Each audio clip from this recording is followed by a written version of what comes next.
Жаңа жылдан бастап зейнетақы өседі деп сүйінші сұрап шулағанымызға біраз уақыт болды. Ал осы көбейтілген зейнетақы неге жетеді? Азық-түлікке ме, дәрі-дәрмекке ме, коммуналдық қызметтерге ме? Онсыз да жыл басынан бастап барлығы да қымбаттайтыны белгілі. Аспанға ұшып кеткен бағамын ауыздықтау мүмкін болмай отыр. Сонда жалғыз ілікті зейнеткерлер қалай күнелтпек? Инфляция мен доллардың өсуі кезінде азық-түлік пен тұтыну тауарлары айтарлықтай қымбаттады. Көптеген супермаркеттер мен дүкендер жаңа жыл қарсаңында бағаны көтеріп қойған, және бұл әлі де оларға тоқтам емес. Сатушылар жаңа жылдық мерекелерден кейін баға тағы да көтерілетінін айтады. Біраз болса да көбейтілген зейнетақы неге жететінін бағамдап көрсек. Ал сіздің алып отырған зейнетақыңыз көңіліңізден шығады ма? Тақырып қызықтырса, видеоны қарап шығыңыз. Арнамызға тіркеліп, лайк басып, пікір қалдыруды ұмытпаңыздар. Бағаның тым аспандап кетуі қазақстандықтардың белін буып, белбеуін қатайтуы керек деген сөз. Жыл басы, яғни қаңтар айы, жаңа жылды тойлап бітіп, сыйлықтар сатып алып, дастарханды азыққа толтырып, жаңа жылдық костюмдер мен банкеттерге жұмсаған адамдардың әмияндары бос болатын қаржылық жалаңашай. Осымен уақыт тоқтап қалатындай адамдар бас көзге қарамай, үнемдемей жұмсап тастағандықтан саудада да, бизнесте де өлі ай болып саналады. Сондықтан бағаның өсуі жағдайында үнемдеу және жеке қаржыға дұрыс көзқарас артықтық етпейді. Зейнетақы өскенімен ол барлық қажеттілікті өтей алады ма? Ең төменгі жалақының 2025 жылы 2024 жылдағыдай 85 мың теңге көлемінде сақталатынын ескерсек. Бұл ақшамен қанша үнемдесең де бәріне жеткізу мүмкін еместігі айдан анық дүние. Ең төменгі мемлекеттік базалық зейнетақы төлемі қазіргі уақытта 28 мың 215 теңгеден 32 мың 362 теңгеге дейін. Жасына байланысты ең төменгі зейнетақы мөлшері 57 мың 853 теңгеден 62 мың 771 теңгеге дейін өсті. Осылайша ең төменгі зейнетақының жалпы мөлшері 95 мың теңгені құрайды. Бірақ елдің бәрі 95 мың теңге зейнетақы ала алмайтыны тағы белгілі. Шындығында ең төменгі зейнетақы жиі әлеуметтік әділетсіз көріністі көрсетеді.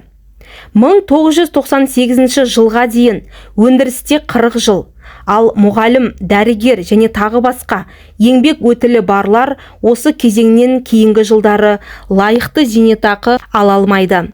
Көбінесе зейнеткерлікке шыққанға дейін соңғы жылдарда адамдар денсаулығының нашарлауына немесе 1990 жылдардағы дағдарысқа байланысты қандай да бір жолмен күн көру және отбасын асырау үшін жұмыссыз қалды, немесе кәсіптерін базарға ауыстырды. Сондықтан олардың бүгінгі алатын зейнетақысы мардымсыз. Сондай-ақ шын мәнінде жұмыс істемеген, бірақ соңғы 3 жылда орнынан тұрып, туыстарының немесе жақындарының, жеке кәсіпкерлерінің жарналары арқылы өздеріне лайықты зейнетақы жасап алғандар санатында жоқ дей алмайсыз. 2025 жылы зейнетақы төлемдерінің ең төменгі мөлшері 95 мың теңгеден бастауға тырысайық. Статистикалық мәліметтерге сүйенсек, Қазақстанда зейнеткерлердің саны жыл сайын артып келеді. Және келесі жылы шамамен 2,5 миллион адамды құрайды. Сондай-ақ жалғызбасты зейнеткерлер, жесірлер, ажырасқандар, бойдақтар өте көп. Ең төменгі зейнетақысы және ең төменгі азық-түлік себеті бар шартты жалғызбасты зейнеткерді алайық. 2025 жылы қарт қазақстандыққа айына қанша зейнетақы төлемдері жететінін есептеп көрейік. Қымбат супермаркеттерден азық алуға көпшіліктің қалтасы көтермейді. Сондықтан да арзандау деген дүкен болмаса, базарлардағы бағаларды бағамдап көрсек. Сонымен соғымды сүйетін көпшілікке бағамы ауыр соққы болар анық. Өйткені қазір бір жіліктің бағасы 70 мыңнан басталып 80 мың, одан әрі жоғарылап кете береді. Ал бір келі еттің бағасы 2500 теңгеден басталады. Арзан деген тауықтың етінің өзі 2155 теңге. Жарты келі ірімшік 1500-нан 3600 теңгеге дейін кете береді. Жоғары сортты ұнның бір келісі 436 теңгеден 525 теңгеге дейін, бір бөлке нан 150 теңгеден 410 теңгеге дейін сатылуда. Ал картоптың келісін 268 теңгеден, пияздың бір келісін 148 теңгеден, қырыққабаттың бір басын 170 теңгеден, сәбізді 108 теңгеден сатып алуға болады. Азық-түлік өнімдерінің ішінде салмағы бойынша макарон және жарма арзанырақ болып тұр. Осылайша салмақты макарон өнімдерінің бағасы 1 келі үшін 285 теңге. Ал орамдағы 400 грамм салмағы 300-655 теңге аралығында. Салмағы бойынша қарақұмық 165 теңгеден сатылып жатыр. Жемістің бағасын айтпай-ақ қояйық.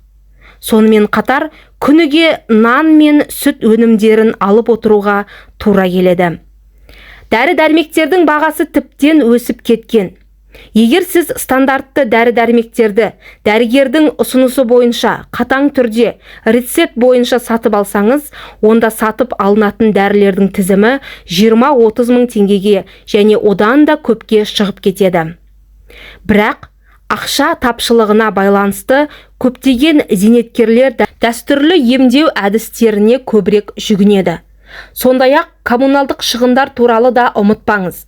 Егер зейнеткер бір бөлмелі пәтерде тұрса, орташа есеппен ай сайын коммуналдық қызметтерге ең аз дегенде 12-13 мың теңге жұмсалады.